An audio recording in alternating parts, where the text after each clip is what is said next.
Lasting கேட்டிங்களா, இந்தாங்க இந்த ப்ராடக்ட் வச்சுக்கிறோங்க. வீடியோ ஃபுல்லாக பாருங்கள். இந்த மாதிரி ப்ராடக்ட்லாம் மிஸ் பண்ணிடவே செய்யாதீங்க. ட்ரிபிள் கோட்டிங் ஒரு மெத்தட்லாம் கொண்டு வந்திருக்கோம். அதுவும் CR7 பெர்ஃப்யூம் யூஸ் பண்ணுறங்க, மிஸ் பண்ணிடாதீங்க இந்த ப்ராடக்ட்டை. 15th எபிசோட்ஸ்குள்ளே நம்ம 10,000 ஆர்டர்ஸ் ரீச் பண்ணியிருக்கணும். இன்னைக்கு எபிசோட் 8ல் இருக்கோம். Let's continue.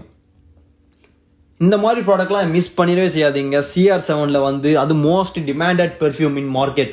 ஸோ இந்த பெர்ஃப்யூம் மட்டும் மிஸ் பண்ணிடாதீங்க. அதுவும் ட்ரிபிள் கோட்டிங் ஒரு மெத்தடில் கொண்டு வந்திருக்கோம். ஹெட்டேக் வரவே செய்யாதுங்க. ஃபர்ஸ்ட் பெர்ஃப்யூம் க்ரீம் அப்ளை பண்ணிடுங்க. செகண்ட் பெர்ஃப்யூம் மெத்தட் அப்ளை பண்ணிடுங்க. தேர்டு பெர்ஃப்யூம் ஸ்ப்ரே பண்ணிக்கிறங்க. அதுவும் CR7 பெர்ஃப்யூம் ஸ்ப்ரே. மூணுமே CR7 ஸ்மெல்லு. இது மூணும் அப்ளை பண்ணுங்களேன். லாங் லாஸ்டிங் சும்மா தாறுமாறாக உங்களை கொண்டு போவோம். இதுதான் நீங்கள் வாங்கி ஒன்ஸ் ட்ரை பண்ணி பார்க்கணுங்க. இந்த மாதிரி ஒரு ப்ராடக்ட்லாம் பெர்ஃப்யூம் யூஸ் பண்ணுறோங்க. ஜஸ்ட் 699 தான் அதுவும் சேல்ஸ் பண்ணிருக்கோம். நாங்கள் இந்த 3 ப்ராடக்ட்டும் மார்க்கெட்டில் வெளியே வந்து 100 ml பெர்ஃப்யூமே 1000க்கு மேலே போகும்போது நாங்கள் 699க்கு சேல்ஸ் பண்ணுறோம். ஒன்ஸ் வாங்கி ட்ரை பண்ணி பாருங்கள் இந்த ப்ராடக்டை. ஸ்மெல்லு சூப்பராக இருக்குங்க. உங்களுக்கு நான் சொல்கிறேன்.